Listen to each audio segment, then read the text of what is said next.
Caroli टैकेक्स ने 1948 summer Olympics में gold medal जीता और फिर 1952 समर ओलंपिक्स में फिर गोल्ड मेडल जीता और इस तरह he was the first shooter to win 2 Olympic gold medals in the 25-meter rapid fire pistol.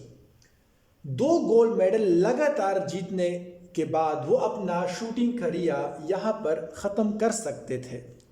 उन्होंने जो अचीव करना था वो कर लिया था, उनका जो ख्वाब था वो पूरा हो चुका था, उन्होंने रिकॉर्ड्स भी बना दिया था। पूरी दुनिया उसको एक बेहतरीन शूटर की निगाह से देख रही थी। सब लोगों ने मान लिया कि Karoly Takacs is the best shooter in the world, वो पूरी दुनिया में बेहतरीन शूटर है। लेकिन इतनी अचीवमेंट्स करने के बाद भी वो यहाँ नहीं रुके और उन्होंने फैसला किया कि वो 1956 की जो समर ओलंपिक्स हैं जो कि मुनक्किद हो रहे थे मेलबर्न में, वो इसमें हिस्सा लेंगे। 1956 समर ओलंपिक्स में कैरोली टैकेक्स ने हिस्सा लिया and he finished 8 in the 1956 Olympics. और वो इस बार इन्होंने कोई गोल्ड मेडल या ब्रॉन्ज मेडल नहीं लिया, बल्कि वो ही फिनिश्ड 8। यहाँ पर हमें एक ये लेसन मिलता है कैरोली टैकेक्स से कि इंसान के पास जितनी भी ताकत है वो अपनी पूरी ताकत अपने ऑब्जेक्टिव्स को हासिल करने में लगाए, रिजल्ट चाहे जो भी आए। ये 8 आना, 8वें नंबर पर आना, ये कैरोली टैकेक्स के बस में नहीं था। उनके बस में सिर्फ मेहनत थी। उनकी एज ज़्यादा हो रही थी, ऑलरेडी वो 2 गोल्ड मेडल्स जीत चुके थे, उनके साथ हादसा भी पेश आया था, लेकिन उन्होंने फिर भी कोशिश की। अब चूंकि वो यहाँ पर 8वें नंबर पर आ गए, लिहाजा वो यहाँ पर भी हिम्मत हार सकते थे कि अब वो उनका जो शूटिंग करियर है वो यहाँ पर ख़त्म हो चुका है, वो मज़ीद आगे नहीं बढ़ सकते। लेकिन इम्पॉसिबल का वर्ड उनकी डिक्शनरी में शायद था ही नहीं। उन्होंने क्या किया, उन्होंने फिर हिम्मत नहीं हारी और उनका जो ऑब्जेक्टिव था वो था 1958 ISSF वर्ल्ड शूटिंग चैम्पियनशिप्स।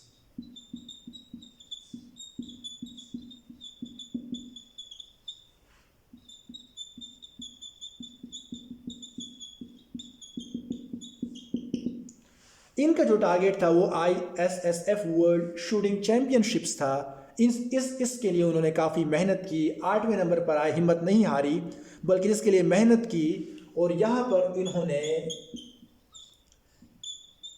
ही वन अ ब्रॉन्ज मेडल।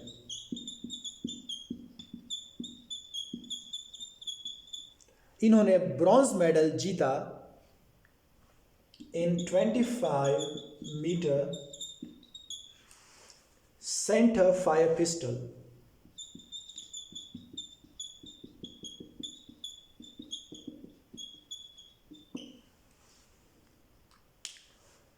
यहां पर ये फिर भी यहां पर नहीं रुके और उन्होंने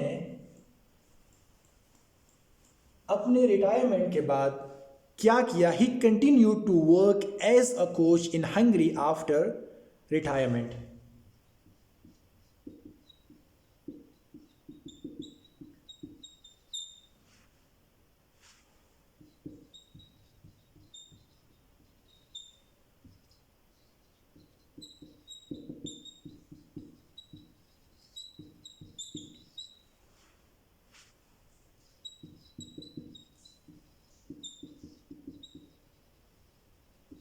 मुसलसल मेहनत करते रहे और फिर वो हंगरी में कोच बन गए। Karoly Takacs ended his career as the legend who never gave up.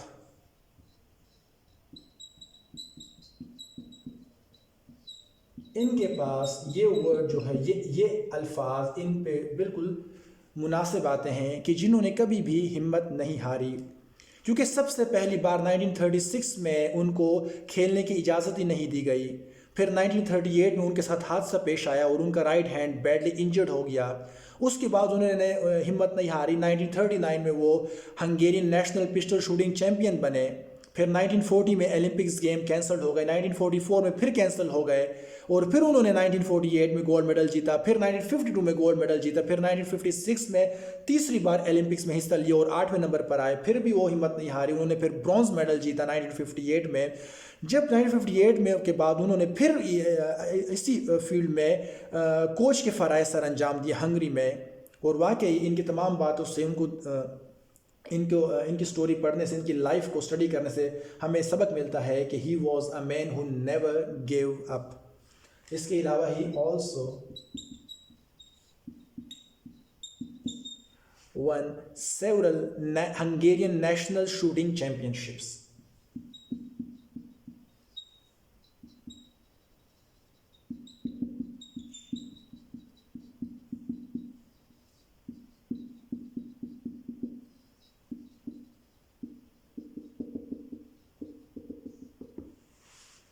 इन्होंने फिर भी हंगेरियन नेशनल शूटिंग चैंपियनशिप्स जीती, जो कि कई बार वो ये जीत चुके हैं। इनसे हमें बहुत बड़े सबक मिलते हैं कि हमें चाहिए कि दो बातों का आप हमेशा हमें ख्याल रखें। सबसे पहले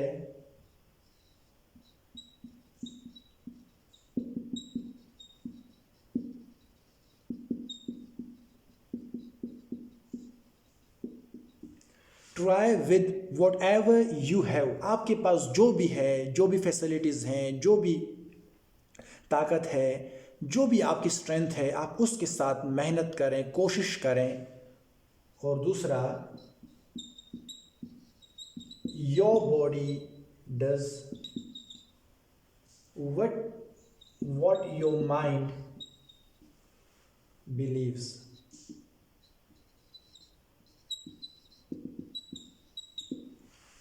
आपकी बॉडी जो है वो आपके माइंड के मुताबिक चलती है। जो आपका माइंड सोचता है वही आपकी बॉडी करती है। एक तीसरी जो एक लेसन हमें ये मिलता है कि जो आपकी स्ट्रेंथ है आप उसी फील्ड के अंदर ही आगे जाएं। केरली टैकेक्स जो था वो एक बेहतरीन उनके पास शूटिंग स्किल्स थी, तो अगरचे उनका राइट हैंड ज़ाया हो गया, लेकिन उन्होंने फिर भी लेफ्ट हैंड से इसी शूटिंग करियर को जारी रखा, क्योंकि ये उनकी सबसे बड़ी मोटिवेशन थी। तो जो आपकी स्ट्रेंथ है, जिस फील्ड के अंदर आप सबसे अच्छा हैं, अगर आप एक अच्छा डॉक्टर बन सकते हैं तो आप एक अच्छा डॉक्टर बने। अगर आप एक अच्छा क्रिकेटर बन सकते हो आप क्रिकेट के मैदान में आए। आप जिस मैदान में भी जो स्किल्स आपके अंदर हैं, जो स्ट्रेंथ्स आपके अंदर हैं, जो आपकी मोटिवेशन है, आप उसी फील्ड के अंदर अपने आप को आगे बढ़ाएं। देखिए, केरली टैकेक्स जब रिटायर हो गए, उन्होंने फिर भी इसी फील्ड के अंदर उन्होंने कोचिंग शुरू कर दी। तो ये सबसे बड़ी बात है कि इन्होंने एक ही फील्ड के अंदर जो उनका शूटिंग करियर था, उसी फील्ड के अंदर ये आगे बढ़े। उसी फील्ड के अंदर उनको, अगर आपको अपनी ऑब्जेक्टिव में कभी भी हासिल करने में कभी मुश्किल पेश आए, तो आप हमेशा ये सोचें कि मैं किस तरीके से इस ऑब्जेक्टिव को हासिल कर पाऊंगा। जिस तरह उनका राइट हैंड ज़ाया हो गया, लेकिन फ़ौरन उनके जहन में ये बात आई कि उनका लेफ्ट हैंड तो मौजूद है। तो अगर कोई रास्ता, एक रास्ता बंद हो जाए, तो आप बाकी जो रास्ते हैं, जो रास्ते खुले हुए हैं, आप उनकी तरफ ज़रूर सोचें। Thank you very much. इसी के साथ मेरी ये वीडियो ख़त्म होती है। अस्सलाम वालेकुम।